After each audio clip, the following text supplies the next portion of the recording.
أعوذ بالله من الشيطان الرجيم. بسم الله الرحمن الرحيم.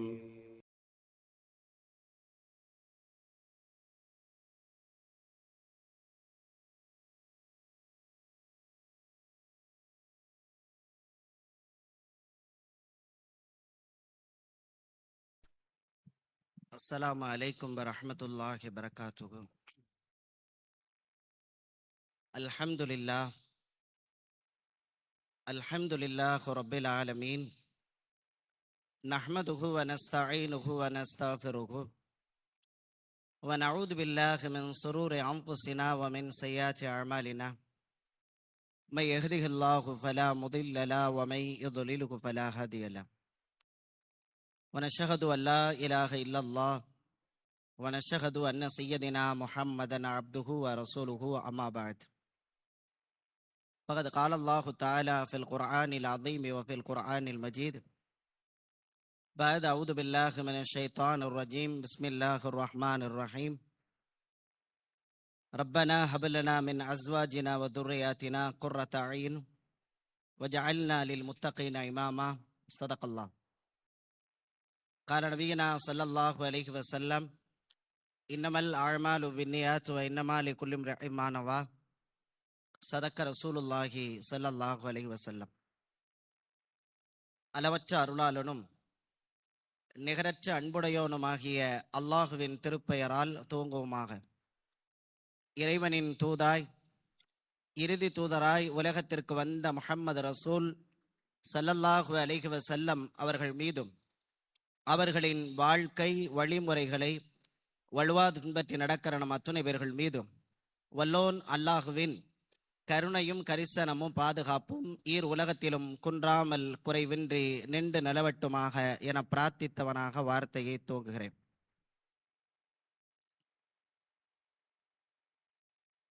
இறைவனுக்கு சுபஹானஹு வ தஆலா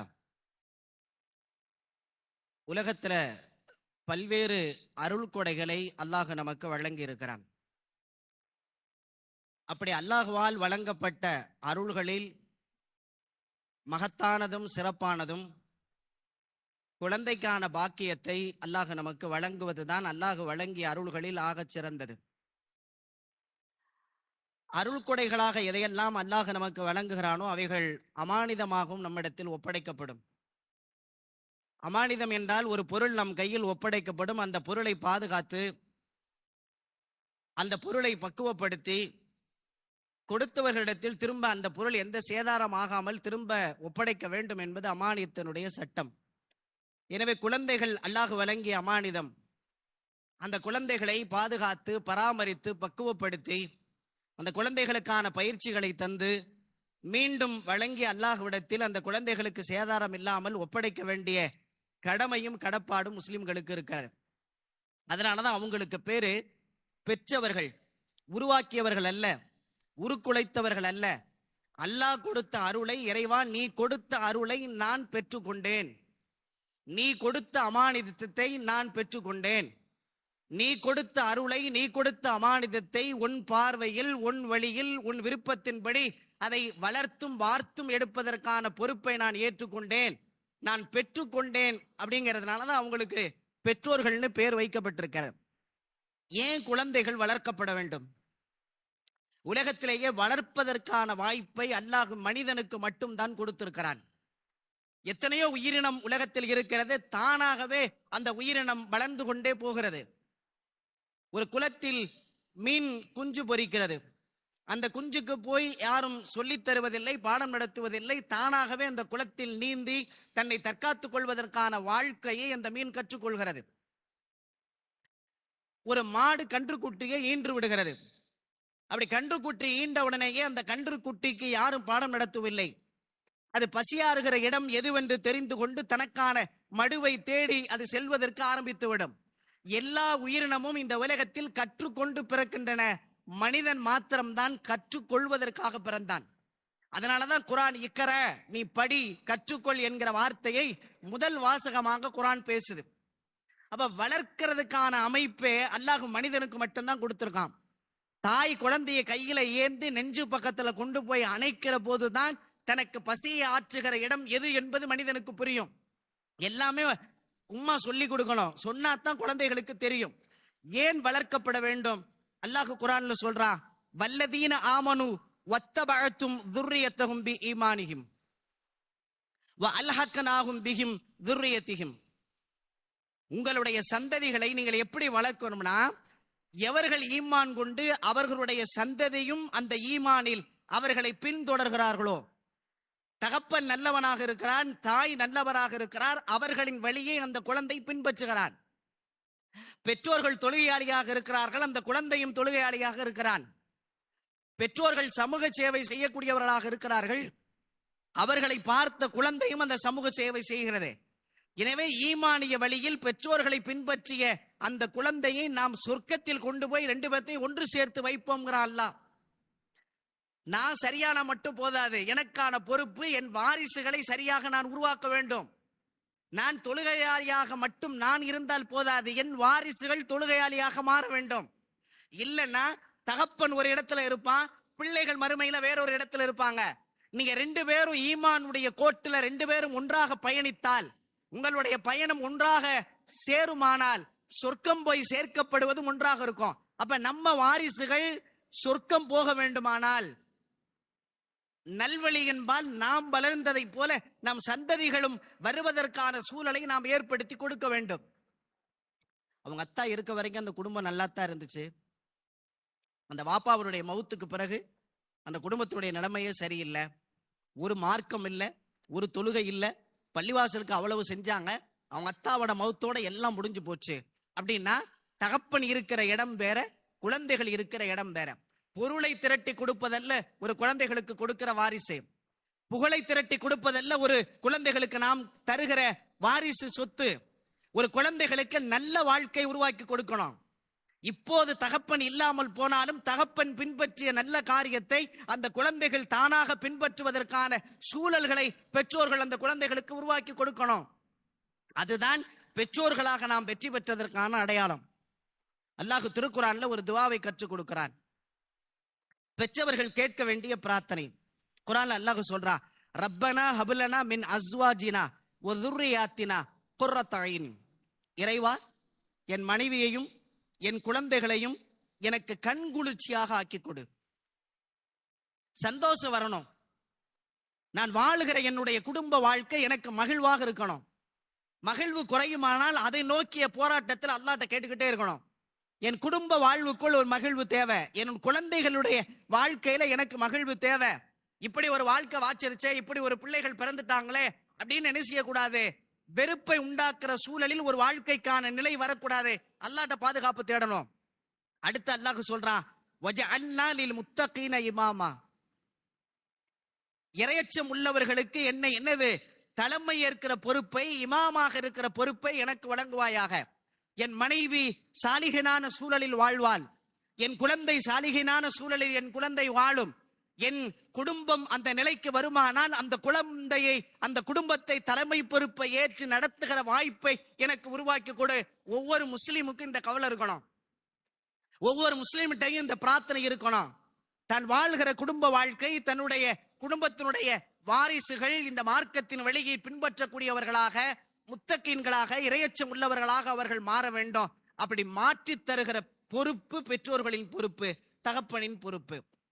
அதனால தான் குழந்தைகள் வளர்க்கிற பொறுப்பு அல்லாஹ் கொடுக்கிறான். மூன்றாவது ஏன் குழந்தைகள் வளர்க்கப்பட வேண்டும் தெரியுமா? அல்லாஹ்வுடைய தூதர் ஸல்லல்லாஹு அலைஹி வஸல்லம் சொன்னாங்க, மனிதன் இறந்து போனால் எதுவுமே அவனை பின்தொடர்ந்து வராது. இதா மாத்தல் இன்சான் இன்கத்த அமலுஹு இல்லா ஸலாஸா.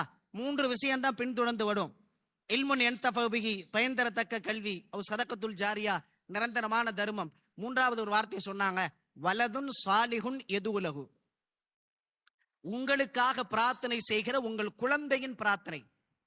இந்த வார்த்தை மட்டும் இருக்கு பாருங்க, வலதுன் சாலிஹுன் யதுலஹு. ரசூலுல்லாஹ்வினுடைய நுட்பத்தை, அறிவு தீட்சண்யத்தை அந்த வார்த்தை காட்டும். எல்லா குழந்தைகளும் பெற்றோர்களுக்காக துஆ செய்ய மாட்டார்கள். சாலிஹீனான ஒரு குழந்தை வளர்க்கப்படுமானால் அந்த குழந்தை பெற்றோர்களினுடைய வளர்ப்பை நினைத்து அந்த குழந்தை துஆ செய்யும். சாலிஹின் ஒரு அரபி வார்த்தை இருக்கு பாருங்க, நீங்க தமிழ்ல அவ்வளவு சாதாரணமா மொழிபெயர்த்த முடியாது. நல்ல குழந்தை, சிறப்பான குழந்தை, ஈமான் உள்ள குழந்தைன்னு ஒரு வார்த்தையில் அந்த சாலிஹீனான வார்த்தையை கடந்து போக முடியாது. அல்லாஹ்வை நம்பிய, அல்லாஹ்வுக்கு அச்சத்தோடு வாழ்கிற ஒரு குழந்தை, ரசூலுல்லாவை நேசித்து நபியின் வழியை பின்பற்றுகிற ஒரு குழந்தை, பெற்றவர்களுக்கும் பெரியவர்களுக்கும் மரியாதை செய்கிற குழந்தை, மார்க்கத்தினுடைய கடமைகளை நடைமுறைப்படுத்துகிற குழந்தை, சமூகத்தின் மீது அக்கறை கொண்ட குழந்தை, நூற்றுக்கணக்கான வார்த்தைகள் சேர்ந்தாத்தான் ஒரு சாலிஹீனான குழந்தை. அப்படி ஒரு குழந்தை வளர்க்கப்படுமானால் அந்த குழந்தை அல்லாஹ்விடத்தில் பெற்றோர்களுக்காக பிரார்த்தனை செய்யும். ரப்பே, என் தந்தை சிரமத்திற்கு மேல் சிரமப்பட்டு பொருளாதாரத்தின் பிரச்சனைகளை தாண்டி இன்றைக்கு இந்த சமூகத்தில் ஒரு அங்கீகாரத்தோடு நான் வாழ்வதற்கு காரணம் என் தகப்பன். எனவே என் தகப்பனுக்கு சொர்க்கத்தை கொடு ரப்பே என்று ஒரு குழந்தை தகப்பன் சிந்திய வியர்வை துளியை நினைத்து அல்லாஹ்விடத்திலே பிரார்த்தனை செய்யும். அது சாலிஹீனான குழந்தையா இருந்தால் சாத்தியம். தன்னுடைய தாய் பட்ட கஷ்டத்தை, தாய் சுமந்த கற்பத்தினுடைய சுமத்தை, பிரசவத்தின் வேதனையை அவனை பாசம் காட்டி பரிவு காட்டி ஒரு ஆக சிறந்த மனிதனாக இந்த சமூகத்திற்கு அடையாளப்படுத்தி கொடுத்து மார்க்கத்தினுடைய கடமையை நழுவ விடாமல் பின்பற்றுவதற்கான சூழலை என் உம்மா தான் எனக்கு உருவாக்கி கொடுத்தாள். எனவே ரப்பே, என் தாயை சொர்க்கத்திற்கு கொண்டு போய் சேர்த்துவை என்று ஒரு குழந்தை துஆ செய்ய வேண்டுமானால், பெற்றோர்கள் பட்ட சிரமத்தை கஷ்டத்தை ஒரு குழந்தை உணர வேண்டுமானால், அந்த குழந்தை சாலிஹீனான குழந்தையாக இருந்தா தான் அது உணரும். அதனாலதான் ரசூலுல்லாஹ் சொன்னாங்க, வலதுன் சாலிஹுன் எதுவுலகு. அந்த சாலிஹீனான குழந்தையை வளர்த்தெடுக்க வேண்டும் என்பதற்காக என் இறப்புக்கு பிறகு எல்லாரும் எனக்கு என்ன செய்யறாங்கன்னு தெரியல, நான் பெற்றெடுத்த என் குழந்தை எனக்காக ஒரு துஆ செய்ய வேண்டும். இந்த உலகத்தில் என் வாழ்க்கையை அர்த்தப்படுத்த, நான் வாழ்ந்த வாழ்க்கைக்கான மிச்சத்தை எச்சத்தை இந்த உலகத்தில் உருவாக்கி கொடுப்பதற்காகத்தான் வாரிசு அல்லாஹ் கொடுத்தா நமக்காக துஆ செய்வதற்கு. அப்ப சாலிஹீனான குழந்தைகள் இந்த உலகத்துல வளர்க்கப்பட வேண்டும். நான்காவது, அல்லாஹ்வுடைய தூதர் ஸல்லல்லாஹு அலைஹி வஸல்லம் சொன்னாங்க, குல்லுக்கும் ராயின் வ குல்லுக்கும் மஸ்ஊலுன் அன் ரஅயத்திஹி. நீங்கள் ஒவ்வொருவரும் பொறுப்பாளர்கள். உங்கள் ஒவ்வொரு பொறுப்பு குறித்தும் மறுமையில் விசாரிக்கப்படும். ரசூலுல்லாஹ்வுடைய ஹதீதிலேயே நான் ஏற்கனவே சொன்னதும் உண்டு, அச்சப்படுத்துகிற நபிமொழி இதுதான். இந்த ஒரு நபிமொழியை வாழ்க்கையில் பின்பற்றினால் ஒரு முஸ்லிமாக வாழ்வதற்கு வாய்ப்பு கிடைச்சிடும். ஒரு முஸ்லிம் சொர்க்கம் கொண்டு போய் சேர்ப்பதற்கு இந்த நபிமொழி காரணமா இருக்கும். பள்ளிவாசலுக்குள் வருகிறோம், ஒரு ஃபேன் ஓடிக்கிட்டு இருக்கு. இந்த ஃபேனை நான் போடல, யார் போட்டாங்கன்னு தெரியல. நான் தான் அணைக்கணுமா, ஆஃப் பண்ணணும்னா இல்ல, அதை அணைக்கிறதுக்கு ஆட்கள் இருக்காங்க. நான் பாட்டு பார்த்துக்கிட்டு கடந்து போகலாம், யாரும் என்னை கேள்வி கேட்க மாட்டாங்க. ஆனா அல்லாஹ் கேள்வி வைப்பான். பள்ளிவாசனுடைய பொது சொத்துல தேவையில்லாம ஒரு ஃபேன் ஓடிக்கிட்டு இருக்கு, அதை நீ பார்த்துட்டு எப்படி ஆஃப் பண்ணாம போன? குல்லுக்கும் ராயின், நீங்கள் ஒவ்வொருவரும் பொறுப்பாளர்கள். பள்ளியின் பொறுப்பாளர்கள் இல்ல, பார்த்த ஒவ்வொரு முஸ்லிமுக்கும் பொறுப்பு வருகிறது. தேவையற்ற இடத்தில் அல்லாஹ்வுடைய ஒரு பொருளாதாரம் வீணாக செலவழியுமானால், அது கண்களுக்கு படுமானால் அந்த பொறுப்பு அவன் மீது திணிக்கப்படுகிறது. குல்லுக்கும் ராயின், நீங்கள் ஒவ்வொருவரும் பொறுப்பாளர்கள். குல்லுக்கும் மஸ்ஊலுன் அன் ரஅயத்திஹி, உங்களுடைய ஒவ்வொரு பொறுப்பு குறித்தும் விசாரிக்கப்படுவீர்கள். ரோட்ல போய்கிட்டு இருக்கோம், தண்ணி டேப்ல தொடர்ந்து வேஸ்டா தண்ணி கீழே போய்கிட்டு இருக்கு, நம்ம திறந்து விடல, யாரு திறந்தான்னு தெரியல. அடைக்கிற பொறுப்பு நம்ம பொறுப்புல, யாரும் கேள்வி கேட்க மாட்டாங்க. ஆனா ஒரு முஸ்லீம் பார்த்துட்டானா தேவையற்ற தண்ணீர் வீண் விரயமாக போய் தண்ணீர் பஞ்சாயத்து நடந்துகிட்டு இருக்க நேரத்துல கண் முன்னால் ஒரு முஸ்லீம் பார்க்கிறான், நீ பார்த்தால் யாரும் கேள்வி கேட்க மாட்டாங்க, நீ அணைக்காம போனா. ஆனா அல்லாஹ் கேள்வி கேட்பான். குல்லுக்கும் ராயின், நீங்கள் ஒவ்வொருவரும் பொறுப்பாளர்கள். முதல் வார்த்தை பாருங்க, புகழுக்குரிய வார்த்தை, நீங்கள் ஒவ்வொருவரும் பொறுப்பாளர்கள். ரசூலுல்லாஹ் புகழ்ந்து பேசினாங்க. அடுத்த வார்த்தை ஒரு செக்கு வைக்கிறாங்க, வகுல்லுக்கும் மஸ்ஊலுன் அன் ரஹியத்திஹி, உங்களுடைய ஒவ்வொரு பொறுப்பு குறித்தும் உங்களுக்கு கேள்வி இருக்கு மறுமையில. சொல்லாம நீங்க வெளியே போக முடியாது, எல்லாவற்றுக்கும் எடுக்கலாம். ஒரு மார்க்க விஷயத்தை பேசுவதற்காக வந்து அமர்றோம்னா இது நமக்கான பொறுப்பு. இந்த பொறுப்பை செய்வதற்கான சூழலை நாம சரியா செய்யலன்னா அல்லாஹ்ட்ட போய் பதில் சொல்லணும். எல்லாவற்றையும் இந்த ஹதீதுக்குள்ள நீங்க இணைச்சு பாத்தீங்கன்னா, அப்ப அந்த வார்த்தைகள் யோசித்தா, ஒரு தகப்பனாக பொறுப்பு, ஒரு தாயாக பொறுப்பு, நம் குழந்தை கொடுத்து கேள்வி கேட்கப்படும் போது என்ன பதிலை நாம் அல்லாஹ்விடத்தில் சொல்ல போகிறோம்? உங்களுடைய பொறுப்பு குறித்த கேள்விக்கு நாளை மறுமையில் பதில் சொல்ல வேண்டுமானால் ஒரு சிறந்த தலைமுறை உருவாக்கப்படணும். அடுத்த 5வது செய்தி என்னன்னா, குர்ஆன்ல அல்லாஹ் சொல்றான், யா அய்யுஹல்லதீன ஆமனு, ஈமான் கொண்ட மக்களே, நாரா, உங்களுடைய குடும்பத்தையும் உங்களுடைய வாரிசுகளையும் நரக நெருப்பை விட்டு நீங்க பாதுகாத்துக் கொள்ளுங்க. நாம தான் பாதுகாக்கணும். நம்முடைய தலைமுறைக்கு தெரியாது, நம்முடைய தலைமுறையின் வாழ்க்கை வித்தியாசமா இருக்கு, கலாச்சாரம் வித்தியாசமா இருக்கு, அவன் பயன்படுத்தக்கூடிய எல்லாமே வியப்பா இருக்கு. அவன் வெட்டுற முடிய பார்த்திருக்கீங்களா? உலகத்துல இப்படியெல்லாம் முடி வெட்ட முடியுமா அப்படிங்கிற அளவுக்கு முடி லோ ஹிப்ல இறங்கியிருக்கு. நீங்க பின்னாடி நின்று தொழுதீங்கன்னா அவன் என்ன பிராண்ட்ல பயன்படுத்தினான்னு நீங்க சொல்லக்கூடிய அளவுக்கு லோ ஹிப்ல பேண்ட் இறங்கிருச்சு. காயல் படத்துல பேண்ட்டுக்கு வாய்ப்பு இல்லாதனால தப்பிச்சுட்டோன்னு வைங்க. எங்க பகுதியில் அந்த சிக்கலை நாங்க சந்திக்கிறோம். சுத்தமாக கலாச்சாரம் தாண்டிய, நடைமுறை தாண்டிய வித்தியாசமான தலைமுறை உருவாயிருச்சே. இவங்க எங்க போய் நிப்பான்னா இவன் நரகத்துல போய் தான் நிப்பான். இவனுடைய பழக்க வழக்கம், இவனுடைய பேச்சுவார்த்தை, இவனுடைய நடவடிக்கை எங்க போய் நிற்கும்னு நமக்கு தெளிவா புரியுது. இவன் நரகத்துக்கு போயிருவான். அப்ப அதனால நம்முடைய சந்ததிகள் நரகத்திற்கு போய்விடாமல் பாதுகாக்க வேண்டிய பொறுப்புக்கு நல்ல குழந்தைகளாக அவர்களை வளர்க்க வேண்டிய பொறுப்பு பெற்றோர்களின் பொறுப்பு. இது சாதாரணம் அல்ல, இது அமானிதம். அல்லாஹ்விடத்தில் பதில் சொல்லணும்.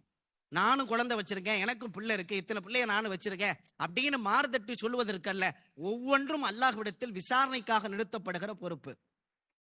முதல்ல முஸ்லிம்கள் செய்ய வேண்டிய வேலை குழந்தை வளர்ப்புல அல்லாஹ்ட்ட முதல்ல பிரார்த்தனை செய்யணும். குழந்தைகளுக்காக கேட்கிறேன். 10th எழுத போறான் அதனால துவா செய்யுங்கன்னு தான் கேட்கிறோம். +2 எக்ஸாம் வந்துருச்சு அதனால துவா செய்யுங்கன்னு கேட்கிறோம். தேர்வுகளுக்கு மாத்திரமே குழந்தைகளின் மீது அக்கறை. ஒரு ஒழுக்கமுள்ள குழந்தை வேண்டாமா? கேரக்டர்ல நல்ல சிறந்த குழந்தைகள் இந்த சமுதாயத்திற்கு வேண்டாமா? முதல்ல பெற்றோர்களுடைய எண்ணத்துல மனதுல பதிவு பண்ணணும், நம்மளுடைய குழந்தை சாலிகினான குழந்தையா வளரணும். நான் படிக்கல, என் குழந்தை படிக்கணும், எனக்கு சொத்து இல்லை, என் குழந்தைக்கு சொத்து இருக்கணும், எனக்கு கடைகள் இல்லை, என் குழந்தைக்கு இருக்கணும் ஆசைப்படுவதை போல என்கிட்ட இல்லாத நற்குணங்கள் என் குழந்தைக்கு இருக்கணும்னு பெற்றோர்கள் நினைக்கணும். இப்ராஹிம் அலைஹிஸ்ஸலாம் அல்லாஹ்ட்ட கேட்கட்டாங்க, ரப்பனா வஜ்அல்னா முஸ்லிமைனி லக்க வ மின் துர்ரியத்தினா உம்மத்தம் முஸ்லிமத்தன் லக்க. இறைவா, எங்களை உனக்கு கட்டுப்பட்டு நடப்பவராக ஆக்கித்தா. நாங்க முதல்ல உனக்கு கட்டுப்படணும். எங்க செயல்பாடு உன்னுடைய உத்தரவுக்கு மீறக்கூடாது. எங்கள் வழித்தோன்றர்களையும் உனக்கு கட்டுப்பட்டு நடக்கும் சமுதாயமா ஆக்கி கொடு. 2 விஷயம். நாங்களும் கட்டுப்பட்டு நடக்கணும், எங்க சந்ததிகளும் உனக்கு கட்டுப்பட்டு நடக்கணும். இப்ராஹிம் அலைஹிஸ்ஸலாம் துவா செஞ்சாங்க. வார்த்தை இப்படி வருது குர்ஆன்ல, ரப்பி ஹப்லி மினஸ் சாலிஹின். சாலிஹினான குழந்தைய ரப்பே கொடு. அழகான குழந்தை அல்ல. நாம அழகுனா வெளி தோற்றத்தின் வழியாக அழகு வச்சிருக்கோம். அஹ்லாக்ல தான் ஒரு அழகு இருக்கு. வெளியில் இருக்கிற தோற்றம் அல்ல அழகு, வெளியில் இருக்கிற பவுஸ் அல்ல அழகு. அகமகில வாழுகிற காலத்திலேயே நம் கண் முன்னாலே அந்த குழந்தை ஆற்றுகிற செயலால், அவன் பேசுகிற பேச்சால், அவனுடைய அறிவாற்றலால், அவன் சிந்திக்கிற செயல்பாட்டால் உச்சி முகர்ந்து பார்க்கிற வாழ்க்கை தகப்பனுக்கு கிடைக்கணும். அதுதான் சிறந்த குழந்தைக்கான அடையாளம். தான் வாழுகிற காலத்திலே எல்லா சொத்தையும் மட்டம் தள்ளிட்டு ஒண்ணுக்கு உதவாம அந்த பெற்றோர்களையும் ஊதாரித்தனமான வாழ்க்கைக்கு ஒரு குழந்தை வாழ்கிற காலத்தில் கொண்டு வந்து சேர்க்குமானால் அது எப்படி ஆபத்தான வாழ்க்கை. சாலிஹீனான குழந்தை வேண்டும். குர்ஆன்ல அல்லாஹ் சொல்றான், ஃபபஷர்னாஹு பிகுலாமின் ஹலீம். பெருந்தன்மையும் பொறுமையும் மிக்க குழந்தையை கொடுத்தோம். இப்ராஹிம் அலைஹிஸ்ஸலாத்துக்கு கிடைச்சா இல்லையா? அல்லாஹ் அந்த வாய்ப்பை அவங்களுக்கு உருவாக்கி கொடுத்தானா இல்லையா? தந்தை கனவு கண்டு கனவுல பார்த்து, நம்ம கனவுல பார்த்தா கனவுல தான் நாங்க பார்த்தோம்ன்றோம். நம்ம பிள்ளைகிட்ட போய் ஒரு கற்பனைக்கு வைங்களேன், நம்ம பையன்கிட்ட போய் டே ஒரு கனவுடா, கழுத்தை அறுக்கிற மாதிரி நான் கனவு கண்டேன், நான் என்னென்ன செய்யலாம்? ஓ கழுத்தறுனா உன் கழுத்து அறியா? ஏன் அதுலயும் கூட என் கழுத்தை ஏற்கனவே நீ அறுத்தது பத்தாம, ஏற்கனவே நீ அறுத்து கிடக்கிறது பத்தாம கனவுல கூட ஏன் கழுத்தை தான். நீங்கள் எதை கனவில் பார்த்தீர்களோ அந்த காரியத்தை செய்யுங்க, அல்லாஹ் நாடினால் பொறுமையாக இருப்பான். எவ்வளவு பெரிய வார்த்தை. அப்ப அப்படி ஒரு சூழல், ஒரு பெருந்தன்மை மிக்க பொறுமை மிக்க குழந்தையை நாம் கொடுத்தோம்னு அல்லாஹ் சொல்றான். அப்ப முதல்ல நல்லெண்ணம் வைக்கணும், அல்லாஹ்ட்ட பிரார்த்தனை செய்யணும், நம்முடைய சந்ததிகள் சிறந்த சந்ததிகளாக மாறுறதுக்கான சூழலை உருவாக்கணும். குர்ஆன் அல்லாஹ் குழந்தைகளை பத்தி பேசுகிற போது 4 வார்த்தைகள் புகழ்ந்து பேசுறான். ஹபா அன்பளிப்புன்னு சொல்றான். ஜீனத் குழந்தைகள் உங்கள் வாழ்க்கைக்கான அலங்காரம் சொல்றான். ரஹ்மத் அந்த குழந்தைகள் உங்களுக்கு அருள் கொடைகள் அல்லாஹ் சொல்றான். நிஅமத் குழந்தைகள் உங்களுக்கு வெகுமதிகள் சொல்றான். இந்த 4 வார்த்தை அன்பளிப்பாக, அலங்கார பொருளாக, அருள் கொடையாக, வெகுமதி என்ற 4 வார்த்தையை சொல்லிட்டு பொருளாதாரத்துக்கு இந்த 4 வார்த்தையை அல்லாஹ் பயன்படுத்துறா. 2ஐயும் சேர்த்து ஒரு இடத்துல செக்கு வைக்கிறான். இன்னமா அம்பாலுக்கும் அவுலாதுக்கும் ஃபித்துனா, உங்கள் குழந்தையும் உங்களுடைய பொருளாதாரமும் உங்களுக்கு குழப்பம்ங்கிறான். குழந்தை அருளா ஆபத்தா? குழந்தை சாதனையா சோதனையா? குழந்தைகள் வரமா சாபமா? குர்ஆன் ரெண்டையும் சொல்லுது. எப்படி நாம எடுத்துக்கொள்வது? எந்த கேட்டகரியில் உருவாக்குறது? இறைவன் சொன்ன முறைப்படி ஒரு குழந்தைக்கான வாழ்வியலை பெற்றோர்கள் உருவாக்கி கொடுத்தால் அந்த குழந்தை வரம். இறை மார்க்கத்திற்கு எதிரான சூழலில் ஒரு குழந்தை உருவாகுமானால் அந்த குழந்தை சாபத்திற்குரிய குழந்தை. நமக்கு மாத்திரமல்ல, நம் சமூகத்திற்கும் அந்த குழந்தைகளால் சாபக்கேடு. அப்படி ஒரு தலைமுறை உருவாகி வந்துகிட்டே இருக்க. அல்லாஹ் பாதுகாக்கணும். திருக்குர்ஆன்ல ஒரு பண்டைய வரலாற்றில் அல்லாஹ் பேசுகிறான். கிதர் நபியினுடைய வரலாறு, நீண்ட வரலாற்று செய்தி. ஒரு வதியில நம்ம கடக்குவோம். ஒரு ஊருக்குள்ள போறாங்க. ஒரு குழந்தை விளையாடி கொண்டிருக்கிறான். அந்த குழந்தையினுடைய கழுத்தை திருகி ஹிதர் அலைஹிஸ்ஸலாம் கொலை செய்றாங்க. எந்த கேள்வியும் கேட்க மாட்டேன்னு சொன்ன மூசா நபி கேள்வி கேட்பாரு. ஏங்க சின்ன பையன் விளையாடி கொண்டிருந்தவனுடைய கழுத்தை திருகிட்டீங்க? குர்ஆனில் அந்த செய்தி அல்லாஹ் பேசுகிறான். ஒரு நீண்ட திருக்குர்ஆனுடைய விவாதத்துக்கு வருகிற ஒரு செய்தி. அல்லாஹ் நல்ல சாலிகினான குழந்தை அந்த பெற்றோர்களுக்கு கொடுத்தான்னு வரலாற்று செய்தி நமக்கு போகுது. கவனிக்க வேண்டிய செய்தி என்னன்னா, அல்லாஹ் பேசுறான், வ அம்மல் குலாமு ஃபகான அபவாஹு முஃமினைன். இந்த குழந்தையினுடைய பெற்றோர்கள் முஃமின்கள், நல்லவர்கள். ஹிதர் நபியின் வார்த்தையில் அல்லாஹ் சொல்றான், இந்த முஃமினுடைய பெற்றோர்கள் நல்லவர்கள். ஃபஹஷீனா, நான் பயந்தேன், ஐயுருஹிக்குமா துகையான ஒ குஃப்ரா. இந்த குழந்தை வளர்ந்து நாளைக்கு பெரியவனா ஆனா பெற்றோர்களை வழிகேட்டிலேயும் இறை நிராகரிப்பிலேயும் அந்த குழந்தை தள்ளிவிடும்னு பயந்தேன். அதனாலதான் அந்த குழந்தையை கொலை செஞ்சேன். பெற்றோர்களால் பிள்ளைகளுக்கு அல்ல, பிள்ளைகள் சரியா வளர்க்காம பிள்ளைகளாலேயே பெற்றோர்களுக்கு அவமானம், பெற்றோர்களுக்கு சீரழிவு இருக்கிறது. நம்ம சரியான சூழ்நிலையில் வளர்த்தெடுக்காவிட்டால் அந்த குழந்தைகளே ஆபத்து. உலகத்திலேயும் நஷ்டப்படுவோம், மறுமையிலே நஷ்டப்படுவோம். திருக்குர்ஆனுடைய பண்டைய வரலாற்றுக்குள்ள அல்லாஹ் இந்த தகவலை நமக்கு புகுத்துகிறான். இந்த குழந்தை வளர்ப்புல பெற்றோர்கள்ல தந்தைக்கு பங்கு இருக்கு, தாய்க்கும் பங்கு இருக்கு. சுருக்கமாக அந்த செய்தியை நாம கடப்போம். முதல்ல தந்தைக்கான செய்தி என்னன்னா, ஒரு குழந்தையின் முதல் ரோல் மாடல் தந்தை. அவனுடைய பிம்பம், அவன் ஆச்சரியமாக ஒரு குழந்தை பார்த்த இடம் தந்தையின் முகம்தான். தந்தையை பார்த்து தான் எல்லா முடிவுமே அவன் எடுப்பான். தந்தையை போல ஸ்டைல் தான் ஒரு குழந்தைக்கு தன்னால ஒட்டி கொண்டு வரும். அவனுடைய முதல் ரோல் மாடல் அவங்க வீட்டுல அவங்க அத்தா. இப்ராஹிம் அலைஹிஸ்ஸலாத்தினுடைய தியாகத்தை அர்த்தப்படுத்தியது இஸ்மாயில் நபியினுடைய வளர்ப்புனாலதான். இஸ்மாயில் நபி இல்லைன்னா இந்த தியாகத்தினுடைய அளவீடு குறைஞ்சிருக்கும். அப்ப அந்த அளவீடை தூக்கி நிறுத்தியதுல ஒரு மகனுடைய சேவை தான் ஒரு தந்தைக்கான அடையாளத்தை உருவாக்கி கொடுத்தது. கவனத்துக்குரிய செய்தி. ரசூல் ஸல்லல்லாஹு அலைஹி வஸல்லம் சொன்னாங்க, ஒரு தந்தை தன் குழந்தைக்கு செய்கிற மிகப்பெரிய அன்பளிப்பு எது தெரியுமா? நல்ல ஸ்கூல்ல கொண்டு போய் சேர்க்கிறது, ஃபீஸ் கட்டுறது, ட்ரெஸ் வாங்கி கொடுக்கறது இல்ல. ஒரு தந்தை செய்கிற மிகப்பெரிய அன்பளிப்பு அஃதலு மின் அதபில் ஹசன், நல் ஒழுக்கத்தை ஒரு குழந்தைக்கு கற்றுக் கொடுப்பது. யாருமே சொல்லிக் கொடுக்க முடியாது. ஒழுக்கம் தந்தை வழியாகத்தான் ஒரு குழந்தைக்கு உள்ள போகணும். யாரும் சொல்லிக் கொடுக்க முடியாத முதல் ரோல் மாடலான தந்தை, அவர் வழியாக ஒரு குழந்தைக்கான ஆதரவை, ஒரு குழந்தைக்கான ஒழுக்கத்தை அவர் கொடுக்கணும்.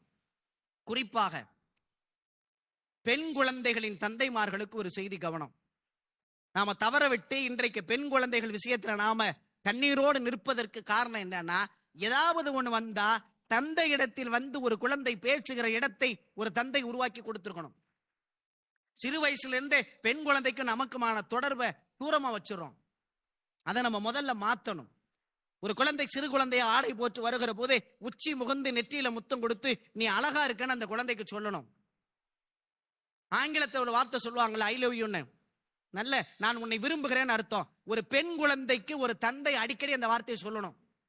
நாளை பெரிய குழந்தையாக மாறுகிற போது எவனாவது ஒருத்தன் இந்த வார்த்தையை சொல்லும் போது அந்த குழந்தைக்கு சபலம் ஏற்படாது. இது எங்க வாப்பா சொன்ன வார்த்தைடா, போடா நீ அப்படின்னு அந்த குழந்தை சொல்லும். கேட்டு கேட்டு அந்த குழந்தைக்கான பயிற்சியை கொடுக்கணும். நீ அழகா இருக்கன்னு சொல்லணும், நீ அறிவா இருக்கன்னு சொல்லணும். அந்த குழந்தைக்கும் நமக்குமான தொடர்பை ரொம்ப நெருக்கமாக்கி கொண்டே போகணும். ஒரு கொடியை ரோட்ல படர விட்டுக்கிட்டே இருக்கும். அந்த கொடி படர்ந்து கொண்டே வருகிறது. ஒரு கம்பு நிக்குதுன்னு வைங்க, அந்த கம்புல அந்த கொடி அப்படியே படர்ந்துகிட்டே போயிடும். ஒரு சுவர் இருக்குன்னு வைங்க, அந்த கொடி அப்படியே அந்த சுவத்துல படர்ந்துகிட்டே போயிடும். எந்த இடம் தனக்கு கிடைக்குதோ அந்த இடத்தில் படருவது அந்த கொடியின் பழக்கம். பெண் குழந்தைகள் கொடியை போல அப்படி படர்ந்து வருகிற போது தகப்பன் தன் முதுகை காட்டி அந்த கொடி படருவதற்கான வாய்ப்பை ஒரு தகப்பன் உலகத்தில் உருவாக்கி கொடுத்திருக்கணும். அப்படி கொடுத்திருந்தால் அந்த குடும்பத்தில் அந்த சமூக சீரழிவு வராது. எனக்கு எங்க வாப்பா இருக்காரு, எங்க அத்தா இருக்காரு, எல்லா விஷயத்தையும் அவர் பார்த்துக்கிடுவாரு என்று ஒரு குழந்தைக்கான நம்பிக்கையை ஒரு தந்தை கொடுத்தாகணும். எந்த பிரச்சனை வந்தாலும் எந்த சிக்கல் வந்தாலும் தாயிட்ட கூட அந்த குழந்தை பேச யோசிக்கணும். ஆனா தகப்பன்ட்டு யோசிக்கிற சூழலை ஒரு தகப்பன் உருவாக்க கூடாது. ஒரு பெண் குழந்தைக்கான முக்கிய பொறுப்பு தகப்பனுடைய பொறுப்பு. நாம அதுல கவனம் செலுத்தணும். ஒரு தாய்க்கான வளர்ப்புன்னு பாத்தீங்கன்னா அல்லாஹ் ஏற்படுத்திய பெரிய அருள் என்னன்னா, தாய்க்கான சிறப்பு அவ்வளவு மகத்துவம். ஈசா நபி அல்லாஹ் பிறக்க வச்சா, தந்தை இல்லாமல் கூட பிறப்பதற்கு வாய்ப்பு தாய் இல்லாம நடக்கல.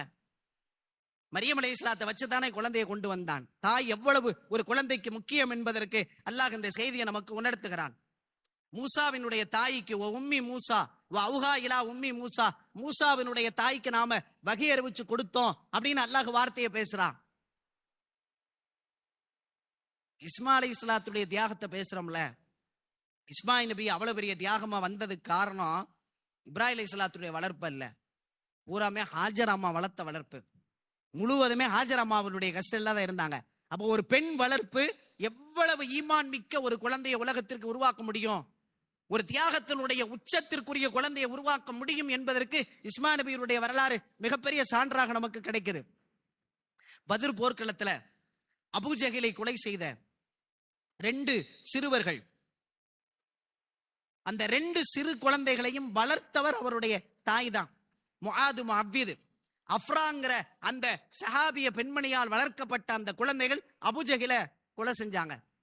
அப்ப பெண்களால் வளர்க்கப்படுகிற குழந்தை அந்த வளர்ப்பில் கவனத்தோடு நின்று அவர்கள் செயல்படுத்த ஆரம்பித்தால் ஆகச் சிறந்த குழந்தைகளை உலகத்தில் உருவாக்க முடியும். திருக்குறான்ல ஒரு செய்தி அல்லாஹ் பேசுகிறான், நட்சத்திற்குரிய செய்தி. சில தலைவர்கள் வழிகாட்டிய வழிகாட்டுதலால் நரகத்திற்கு சில மனிதர்களை அல்லாஹ் மாற்றான்.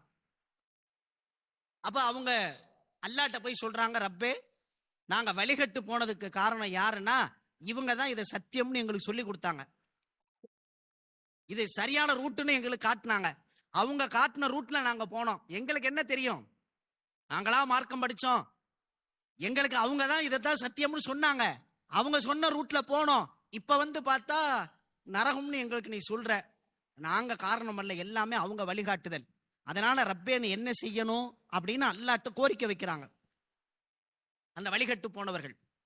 இந்த வசனத்தை நாம இப்படி எடுக்கலாம், வழி தவறி போன குழந்தைகள் அல்லாஹ்ட்ட பேசுவாங்க, ரப்பே நான் கெட்டு போனதுக்கு என் தகப்பன் காரணம், நான் கெட்டு போனதுக்கு என் தகப்பன் காரணம். அந்த குழந்தைகள் கேட்ட வாசகத்தோடு யோசிச்சீங்கன்னா இதனுடைய கணம் புரியும்.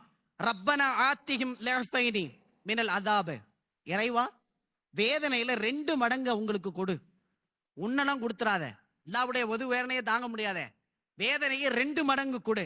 வலஅனஹும் லஅனன் கபீரா, சாபத்திலேயே பெருங்கொண்ட சாபத்தால் அவர்களை சபித்து விடு. யாருங்க? பெற்ற பிள்ளைகள். எந்த குழந்தையை உலகத்திற்கு உருவாக்க வேண்டும் என்று ஒரு தகப்பன் கஷ்டப்பட்டானோ, தன்னுடைய இரத்தத்தை வியர்வையை தன் அவமானத்தை தாங்கி கொண்டு ஒரு குழந்தை வளர வேண்டும் என்பதற்காக மெழுகுவர்த்தியாக உருகி இந்த உலகத்திலே தியாகம் செய்தானோ, அந்த தகப்பனுக்கு எதிராக இறைவா என் தகப்பனுக்கு 2 மடங்கு தண்டனையை கொடு, என் தகப்பனை நீ சாபத்தால் சபித்து விடு ஒரு குழந்தை அல்லாஹ்விடத்தில் பேசுமானால் உலகத்திலேயும் அந்த தகப்பன் தோற்கிறார், மறுமையிலேயும் அந்த தகப்பன் தோற்கிறான். அந்த குழந்தையை 10 மாத காலம் கருவாக சுமந்து மிகப்பெரிய உயிர் போகிற தியாகத்தில் பிரசவத்தை சந்தித்து அந்த குழந்தைக்கான தாய்ப்பால் ஊட்டுகிற காரியத்தில் இரத்தத்தை தன் அமுதாக ஊட்டி அந்த குழந்தையின் வளர்ப்பில் இரவும் பகலும் மாறாமல் அந்த குழந்தையை வளர்த்தெடுத்த அந்த தாய்க்கு எதிராக இறைவா 2 மடங்கு தண்டனையை என் தாய்க்கு கொடு, சாபத்தால் பெரும் கொண்ட சாபத்தால் அவளை சபித்து விடு ஒரு குழந்தை கேட்குமானால், கேட்கிற சூழலுக்கு ஒரு குழந்தையை வளர்த்தோமானால் உலகத்திலேயும் அந்த தாய் தோல்வி அடைகிறாள், மறுமையிலேயும் அந்த தாய் தோல்வி அடைகிறாள். குர்ஆன் சொல்லுகிற எச்சரிக்கை. அப்படி நல்ல சூழலுக்கு அந்த குழந்தைகள் வளர்க்க வார்த்தெடுக்கப்பட வேண்டிய பொறுப்பு அவங்களுக்கு இருக்கு. திருமணமே நமக்கு எதுக்கு மார்க்கம் கடமையாக்குச்சு? நிக்காஹ்மின் சுன்னத்திங்கிற காரணம் என்ன? நீ சாலிஹீனான மனிதனா இந்த உலகத்துல வாழணும், நீ நல்லவனா வாழணும், நீயும் மனைவி சேர்ந்து நல்லவங்களா வாழுங்க. நீங்க நல்லவங்களா வாழ்ந்ததை போல உங்களுக்கு கிடைக்கிற குழந்தைகளை நல்லவர்களா வளர்த்தெடுங்க. திருமண பந்தமே அதுக்குத்தான், குழந்தைகளுக்கான வாய்ப்பே அதுக்குத்தான். நீ நல்லவனா வாழ்ந்து நீ வாழ்ந்ததை போல, நீ தொழுததை போல, நீ நோன்பு வைத்ததை போல, நீ ஜகாத் கொடுத்ததை போல, நீ மார்க்கத்தினுடைய கடமைகளை செய்ததை போல, சமூகத்தின் மீது அக்கறை கொண்டதை போல பள்ளிவாசலின் பணியை நீ கவனித்ததைப் போல உனக்கு பிறந்த உன் இரத்தத்தில் பிறந்த நீ சுமந்து பெற்றெடுத்த உன் குழந்தையும் அதே சூழலில் இந்த மார்க்கத்தின் பணியை அந்த குழந்தைகள் செய்ய வேண்டும் என்பதற்காகத்தான் அல்லாஹ் நமக்கு குழந்தைகளை உருவாக்கி கொடுத்திருக்கான். ஆனா எந்த கால சூழல்ல இன்றைக்கு வரக்கூடிய இளைய தலைமுறைக்கான வாய்ப்பை நாம் உருவாக்கி வச்சிருக்கோங்கிறத யோசித்து பார்க்கணும். இது ஒரு இபாதத், குழந்தை வளர்ப்பு. இது ஒரு மார்க்கத்தினுடைய முக்கிய கடமை. ஏதோ வந்தா ஏதோ வாழ்ந்தா எப்படியோ போறான், செட்டில்மெண்ட் ஆகி சம்பாரிச்சா போதுங்கிறதல்ல வாழ்க்கைக்கான அடையாளம். நாம் வாழ்கிற காலத்திலேயே அந்த குழந்தைகளை முத்துக்களாக பரிணமிக்க வைக்கணும். இந்த சமூகத்திற்கு அடையாளம் காட்டக்கூடிய இடத்துக்கு கொண்டு போய் வைக்கணும். இந்த சமூகத்தின் முன்மாதிரிகளாக அந்த குழந்தைகள் உருவாக்கப்படணும். நான் எதில் தோற்றேனோ அந்த இடத்தில் என் குழந்தை தோற்க கூடாது என்கிற அக்கறை பொருளாதாரத்தில் மாத்திரமல்ல, வியாபாரத்தில் மாத்திரமல்ல, மார்க்கத்திலேயும் ஈமானிலேயும் எனக்கு என்ன குறை வந்ததோ அந்த குறைகளை சேர்த்து என் குழந்தை வரணும்னு நினைக்கணும். என்னால சமூக பணி ஒரு நாளைக்கு 2 மணி நேரம் தான் செய்ய முடியுது, என் மகன் 5 மணி நேரம் செய்யட்டும். பள்ளிவாசல் எனக்கான தொடர்பு இவ்வளவுதான் எனக்கு தர முடியுது, என்னை விட என் பிள்ளை கூடுதலாக பள்ளியோடு தொடர்பு படட்டும். அந்த ஆசை நமக்குள் உருவாக்கப்படணும். அதை நோக்கிய பயணத்துல இளைய தலைமுறையை உருவாக்குவதற்கான வேலைகள் செய்யணும். பள்ளியனோட பணியில நாம சேர்க்கணும். இளைய தலைமுறையை இப்ப இருந்தே ஆர்வம் முட்டி கொண்டு வரணும். நீங்க பள்ளிவாசலோடு தொடர்புபடுத்தினால் அந்த குழந்தைகள் வெற்றி பெறுவார்கள். கிட்டத்தட்ட ஒரு 400 பேர் நோன்பு திறக்க வர்றாங்க. நோன்பு திறப்பதற்கான ஏற்பாடு போனா பார்த்தா பெரியவங்க தான் செய்யறாங்க. இளைய தலைமுறைக்கு நம்ம வாய்ப்பு கொடுக்கல, பழக்கல. அந்த நோன்பு கஞ்சியை ஊத்துற கையை கொடுத்து நீ ஊத்துறான்னு சொல்ல வைக்கணும். அவன் ஊத்தணும், அவனை சுத்தம் பண்ண வைக்கணும். பள்ளிவாசலினுடைய பணிகளை அந்த இளைய தலைமுறை செய்வதற்கான பயிற்சி அந்த குழந்தைகளுக்கு உருவாக்கி கொடுக்கணும். அதை காட்டணும். திருச்சிக்கு பக்கத்துல ஒரு ஊர்ல பிச்சைக்காரர்கள் எங்காவது இருந்தாங்கன்னா ஒரு முஸ்லிம் சகோதரர் அவங்கள கூப்பிட்டு வந்து முடி வெட்டி குளிக்க வச்சு புது ஆடை போட்டு வீட்டுல இருந்து உணவு சமைச்சு மகனை 10 வயசு மகனை கூட்டு போறாரு. அலறான், என்னத்தா இப்படி அழுக்கா, டேய் இதுதான்டா நம்ம மாத்தணும். 2 பேரும் சேர்ந்து அந்த அந்த பெரியவருக்கு முடி வெட்டி விட்டு குளிக்க வச்சு புத்தாடை உடுத்தி மகனுக்கு பயிற்சியை பாருங்க. சமூகத்தின் மீது, சக மனிதரின் மீது எவ்வளவு இரக்கத்தோடு அன்போடு நடக்கணுங்கிற பண்பை சில முஸ்லிம்கள் பின்பற்றுவது ஆச்சரியமா இருக்கு. நம்முடைய குழந்தைகளுக்கு கற்றுக் கொடுக்கணும். அந்த பணிகள்ல அவங்கள ஆர்வமா செய்வதற்கான சூழலை உருவாக்கணும். அடுத்த தலைமுறை அவங்க தான். யாராவது வந்து எவங்களாவது செய்வாங்க, யாராவது அதை பார்த்துக்கிடுவாங்கிற இடத்திற்கு நம்முடைய தலைமுறை கடந்து போக கூடாது. நாம் இருக்கிற போதே அந்த நோன்பு கஞ்சியினுடைய அந்த கேத்தரை அந்த குழந்தைகள் பிடித்து ஊற்றுவதை ஒரு தகப்பன் பார்த்து ரசிக்கணும். சுத்தம் செய்கிற பள்ளிவாசலை சுத்தம் செய்கிற பணியை தான் வாழுகிற காலத்தில் தன் குழந்தை செய்வதை கண்குளிர்ச்சியாக ஒரு தகப்பன் பார்க்கணும். அதை விட சிறப்பு ஒரு தகப்பனுக்கு எதுவும் இருக்க முடியாது. டாக்டரேட் பட்டம் வாங்குகிற போது கூட அது மகத்தான இது கிடையாது, அறிவால் கிடைக்கிற பட்டம். இது அல்லாஹுவின் நெருக்கத்தால் கிடைக்கிற சிறப்பு. அதை நாம் வாழ்கிற காலத்திலேயே நம்முடைய தலைமுறைக்கு நாம கற்றுக் கொடுக்கணும். அப்படிப்பட்ட தலைமுறை உருவாக்கப்படணும். செய்தியோடு நான் நிறைவுக்கு வருகிறேன். அல்லாஹுடைய கிருபையில நிறைய மகத்தான பணிகள் இந்த பள்ளிவாசல் நடந்துகிட்டே இருக்கு. அல்லாஹு சில சந்திப்புகளை உருவாக்கி கொடுக்கிறான். சந்திப்பு தான் வாழ்க்கையில பெரிய ஆச்சரியத்தை உருவாக்குது. சந்திப்புக்கு இருக்கிற சக்தி உலகத்துல எதுக்குமே இல்லை. எதையோ அதிசயம் சொல்றாங்க. சந்திப்பையும் பிரிவதற்கான சூழல் அல்லாஹ் உலகத்துல வச்சிருக்கான் பாருங்க. அதை விட அதிசயம் உலகத்தில் எதுவுமே இல்லை. சில மனிதர்களை பிரிந்ததற்கு பிறகுதான் வாழ்க்கை உருப்படுது. சில மனிதர்களை பிரிந்ததற்கு பிறகுதான் வாழ்க்கை முழுக்க ரணமாக இருக்கிறது. சில மனிதர்களை சந்தித்ததற்கு பிறகுதான் வாழ்க்கை உருப்படாம போகுது. சில மனிதர்களை சந்தித்ததற்கு பிறகுதான் வாழ்க்கை உன்னத இடத்துக்கு போகுது. சந்திப்பு மகத்தானது. அல்லாஹ்வுடைய தூதர் ஸல்லல்லாஹு அலைஹி வஸல்லம் உம்மி நபி ஹிரா குகையில ஜிப்ரீல் அலைஹிஸ்ஸலாத்தை சந்திச்சாங்க. மா நபி காரியம் எனக்கு ஓத தெரியாது, கட்டி அணைச்சு ஓதி கொடுத்தாங்க. அந்த சந்திப்பு தான் உலகத்திற்கு வெளிச்சம் கிடைத்தது. முகமது ரசூலும் ஜிப்ரீல் அலைஹிஸ்ஸலாத்திற்கு ஏற்பட்ட சந்திப்பு இந்த 1400 ஆண்டுகளை கடந்ததற்கு பிறகும் கூட அந்த ஒற்றை சந்திப்பு உலகத்திற்கு ஒளியை கொடுத்தது, உலகத்திற்கு சத்தியத்தை கொடுத்தது. சந்திப்புக்குள்ள அல்லாஹ் மிகப்பெரிய பாக்கியத்தை வச்சிருக்கான். இந்த ரமலான்ல சந்திப்பதற்கான வாய்ப்பு அல்லாஹ் கொடுத்தா, அடுத்த ஆண்டு அல்லாஹ் என்ன வாய்ப்பு நமக்கு உருவாக்கி கொடுத்திருக்கிறானோ, சந்திப்புகள் நமக்கு அடுத்த கட்ட நிகழ்வை மார்க்கத்தினுடைய விஷயத்துல அடுத்த கட்டத்திற்கு நாம் நகழ்வதற்கான சூழலை நமக்கு உருவாக்கி கொடுத்தா தான் அந்த சந்திப்பின் மூலமாக ஏற்பட்ட விஷயங்கள் வெற்றிக்கான வாய்ப்பை நமக்கு உருவாக்கி தரும். இது போன்ற மார்க்க பணிகள்ல நிறைய செய்திகள் விலக்கி பேச முடியாத அளவுக்கு நிறைய தொண்டுகள் இந்த பள்ளியிலிருந்து தொடர்ந்து நடைபெற்று வருகிறது. அது நிற்காமல் கியாமத்து வரை தொடர்ந்து செய்யப்பட வேண்டும். அதற்கு குறிப்பாக அதுல பங்கெடுத்து கொண்டவர்கள் பொருளாதாரத்தில் மாத்திரமல்ல, தங்கள் உழைப்பால், தங்கள் சேவையால், தங்களுடைய கவனத்தால் அதை செய்வதற்கான முயற்சி செய்யக்கூடிய அந்த மக்களுக்கு அல்லாஹ் உதவி செய்யணும். இளைய தலைமுறையும் கொண்டு வந்து அதுல சேருங்க, அவங்களுக்கும் பயிற்சி கொடுங்க. தப்பு தப்பா செஞ்சாலும் கூட 7 வயசுல பள்ளிவாசல் கூட்டுவானாங்க ரசூலுல்லாஹ். பயிற்சி தான், ஒண்ணுமே தெரியாது, தப்பு தப்பா ஒளிச்சேட்டும், தப்பு தப்பா தொழுகட்டும். 10 வயது வரை 3 வருஷம் பயிற்சி இருக்கட்டும். 10 வயசு மேலுக்கு போகலன்னா விடாதீங்க, அடித்தாவது தொழுக அனுப்புங்க. அப்ப முதல்ல பள்ளிவாசலோடு ஒன்றும் தெரியாமல் இருக்கிற போதே பயிற்சி வரட்டும், அவங்கள வேலை பார்க்க வைங்க. அந்த அந்த சமூக பணியின் மீதான அக்கறையில் கவனம் செலுத்துங்க. இப்படி ஒரு வேலை நடந்து கொண்டிருப்பது அவர்கள் மூளைக்குள் பதிவானால் வருகிற தலைமுறை பாதுகாக்கப்பட்ட சமூகமாக மாறும். பள்ளிவாசலோடு தொடர்புள்ள சமூகம்தான் வருகிற காலத்தில் தப்பிப்பதற்கு வாய்ப்பு. கலாச்சார சீரழிவு உள்ள இந்த சூழலில் பள்ளியோடு தொடர்புள்ள ஒரு சமூகத்தை உருவாக்குவதற்கான நல்ல சூழலையும் சந்தர்ப்பத்தை அல்லாஹ் நம் அனைவருக்கும் உருவாக்கி தருவானாக.